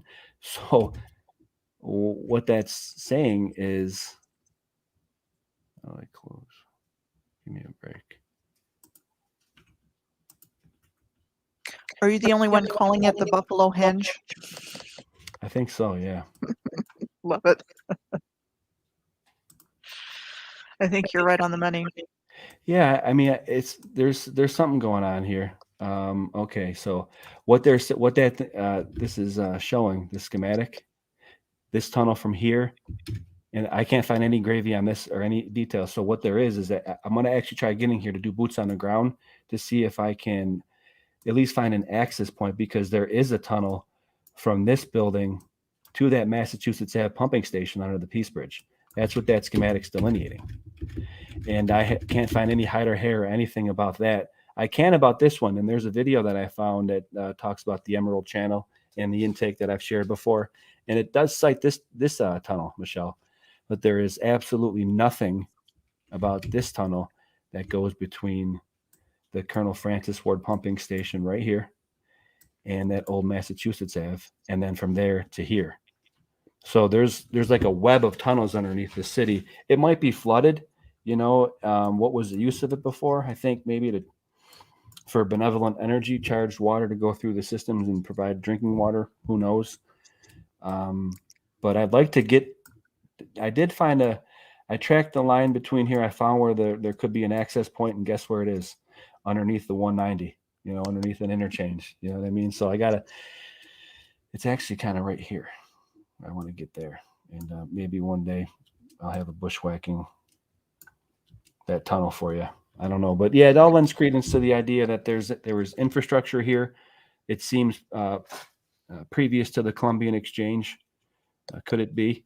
And I'd highly recommend looking up that Barry Fell character of the Epigraphic Society and the CF apps. I'll actually share that video so you can actually look at the whole In Search of video that I was referencing in that clip about Barry Fell. I loved In Search of. It was great. It was really good. And I'm sorry if you guys are hearing an echo. Really. Hey, Brees, what up? Paul Steele, Nofak, Isabella. Thank you guys for all being here. So is the pumping station an old building? The pumping station is an old red brick building, yes. And I have information on that. And I didn't mean to interrupt. Thank you, everybody, for being here. Oh, you're okay. Yeah, this is the Colonel Francis Ward pumping station and filtration plant. And they say that it was built completed around 1927, the filtration plant. And there's massive construction here. You can see, that's all the waterfront too, Michelle. And you got the A-frame, of course, I can move heavy stuff with it. And I think it's always a symbol of Masons, but whatever. Could it be, allegedly? And this is all massive construction, and they say that that was built around 1927. But it does have that old red brick and that corbelling, like you detailed in those red brick buildings next to the Soo. So, And the same smokestack kind of thing. There you go. Yep, they're still here too. Actually, one of them is. I've been down there. I've bushwhacked down there. It's still there. See it? And I've done videos before on the waterfront here, how it's all changed. And this used to be the Erie Canal, and right now the 190, the path of the 190 next to the river is the old canal. So, and look at all that look at all that interchange, and I think that's all covering up what used to be the old earthworks. What we're seeing. And this is also where Black Rock was. There was a big Black Rock, War of 1812, that was blown up. So what we're trying to propose here is ancient infrastructure here, and like the work that Michelle does, ancient high civilization to cite what Graham Hancock would say, or Brian Forrester, the OGs of the megalithic game. Just trying to provide evidence for it, and I hope you guys enjoyed this one. Do you have anything further you want to put? Is there anything that we forgot, or? If you could just show some of the old infrastructure down by the Niagara Falls that you've done. Oh yeah, Falls. Work on before. Let me open up that folder.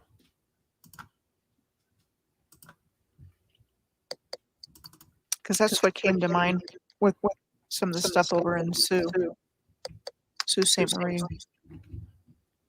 Okay. Brock's Monument.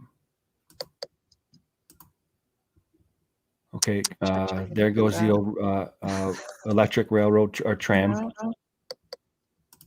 Yep. Could be mining. I don't know. Look at the Legoliths. Another starport. That's Fort Erie. I'm not sure where that Same one's at. thing. So that's old Fort Niagara. But let me actually do this, Michelle, and I'll show you the actual weir. We'll go we'll use this. Google Earth.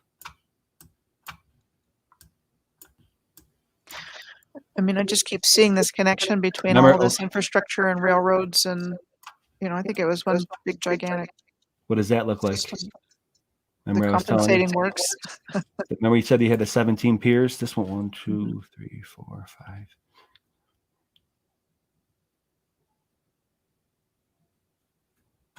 Go figure. Guess how many? There's 18. And that looks like what you were just showing in the Soo, And like I said, it goes to nothing. I know that they do it. These are gates, and they can actually close off the flow. And but when they close off the flow, they closed off the American side. Allegedly back in the early 60s for maintenance. But yeah, when you were showing that, Michelle, I'm like, wow, that looks very similar, and it's almost like the exact same thing.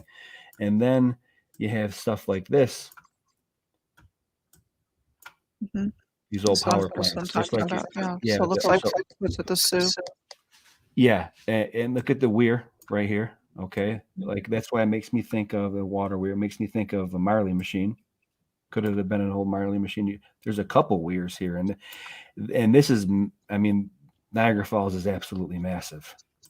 And not only do you have these old power stations up here, look at that, sunken in a little bit, and it's got that old infrastructure architecture. This one's really gravy right here, Michelle, the one that's actually in. And there's a video on this one that I found that's proposed that this thing may have been buried. And if there's anything that looks like an old world thing, and you got either, what you got, mud flood here or just mining tilling, this was said to have been built around 1902, and there's no pictures of it. This thing could have been here before. This is what makes me think of the ancient infrastructure being here before. Is that the one you went to? That one's on the Canadian side, so Okay. I can't get to that one. But I've been all over here on the American side, and the one I went to and did a in-depth on was the Schulkopf one over here. I think you're saying, Michelle, where I showed the video of the old Schulkopf dam collapsing, and how I think that they robber baron top hats, if you will, JP, hot on JP's trail, went above up and around the old mills to put the power authority in, which is right here. The big boys come in and put the power authority in. So if you go back to where you just were, I mean, that looks like a really old stone wall to me. The place where you were, where you did your index.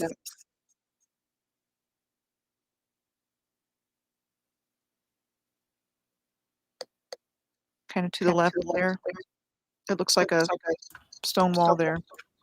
Yep, that's what they say the old Schulkopf was. It does look like a castle wall, doesn't it? And that's even in old pictures too, Michelle. When you see old pictures of the Schulkopf, there's what looks like this thing is there, and the Schulkopf was right here that all collapsed, allegedly from an earthquake. But yeah, almost like it's an old citadel, That would kind of fit in with my thoughts on a lot of this stuff. And this is where the old electric tram was as well. And I'm going to do it in depth on that one soon. And why did they go away? Honestly, because probably they were relics and artifacts of that old world that we're talking about, allegedly. I think that, and I think the robber barons wanted their pound of flesh. Yeah, and the bottleneck the energy sources as well. Whether we were getting it was free out of the aether. I had my doubts on that one. That might not be, I don't know, like the aether energy may not be abided. I don't know. I think the mechanical energy that we can get from falling water and stuff like that is definitely free for us to have on the Terra. But you know, the free energy out of the, I might have done an about face on that one, Michelle, but I don't know. You know, maybe it's there available for us to take free. But needless to say, it does appear that the robber barons, if you will, or the archons, like you were talking about with Sam, they bottleneck the energy so they can sell it out and dole it out, allegedly, or so it seems. You know, I don't want to have that against us against them thing. It's always a yin yang equal parts, but we're just throwing out ideas from what we see. You know, and I think we just really have to be open to the idea that things aren't as we've been told, just based on the physical evidence that we've gone through today. Yeah, and get out there and get on the do your own boots on the ground. Also, I'd like to say, check out your parents' attic or your friends or your grandma's attic or your garage. Ask to help to clean it out. Offer a hand. You might run into some books. You might run into some old information that can go around the censorship that we have on the internet. I always recommend doing that because that's how I found all my books that I have as reference, and I use them. I certainly do use them. So,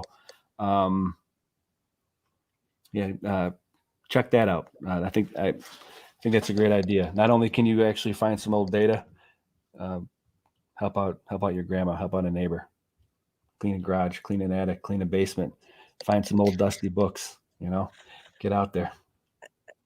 Which brings me to my last thought. I don't know what's causing the echo. I'm sorry, guys. At Walgreens, places like Walgreens sell them. It's like these books here, Images of America. You can find them about your local town. The history that they want us to know are in these books. And so I think it would be a treasure trove if you go to where your Walgreens or wherever might have something like this, because that's where I've seen them. You know, maybe Walmart, other drugstores. Images of America. And, you know, just within the first couple of pages of this one, it's all there. You know, the one guy comes in and his son, there you go. You know, his son is the architect that built the buildings, and they had all of this wonderful stuff. And then there was a depression and they had built all this stuff. And then all of a sudden they didn't need it anymore. I mean, just stuff like that. It was like the whole town sprang up in a very short period of time with all of this really sophisticated architecture. The boom. Yeah, so I'm sorry about the echo if you're still getting it. It's so we're better. Not, okay. It's better. You're good okay. now. We probably go on for another couple hours. I would love to, honestly, Michelle. Thanks again for reaching out. Thank you guys, everybody, or thanks everyone for coming in here. Oh yeah, I just want to another point I wanted to make. One of my good buddies, Chris Denesi, who I had on here, Iron Man Bear. He has a great story about. He has an app on his phone where it's not necessarily like a neighborhood watch, but it's like keeping an eye in a neighborhood and being communal. And what he did was he sent a net out and said, "Does anybody have any old records that you don't mind getting rid of? I'll come to your house and pick them up." That's why I kind of thought of this when I seen that he was in here, fellow bear on the West Coast. But yeah, he sent a net out in that neighborhood communal app that he has, and he wound up getting people wanted to just get rid of it. They said, "Come here and take it. I'll give you like," he wound up getting like 200 records, and he had an old record player. So sometimes all you have to do is ask, you know, like Michelle just said, offer a favor or whatever. If you see anybody, if they need help with anything, or just ask. Like he sent a net out and said, "Does anybody have any old stuff they want to get rid of?" And he wound up acquiring 200 records that people were just literally looking to get rid of. And that could be books in your situation. So that's another little tidbit of information, of gravy for you from the bear world. unbearables. Check out owenbenjamin.com, buildingbeartaria.com. You know where we're at. And And thanks for like, bringing Johnny Cash into it. yeah. Love Interview it. named Sue. Yeah, Michelle, Interview named honestly, Sue. it's always a pleasure talking to you. Thanks again for reaching out. Hopefully we could do it. We will do it again soon. Rousing me out of my slumber. I appreciate that. Always ladies first, right? You're a good one to kick it back off. So, yeah, with that, Well, I'm if getting you have- overwhelmed. I mean, there's so much to find, but it's so important. I mean, it's just the details, I agree. I wish I had more time to do more of it, honestly. you know, the details are right in front of us, and it's just looking at everything differently. There you go. Once you have the eyes to see it, you can't miss it. So I think that's a good place to end it on. So again, thanks to everybody in the chat. Thanks to all my fans, my subs. Appreciate you all. Thanks to Michelle Gibson. Check her out. Her channel is her name, Michelle Gibson. Get familiar. Thanks again. Be safe, everybody. Watch your six out there. I'll report back. Bye, everybody.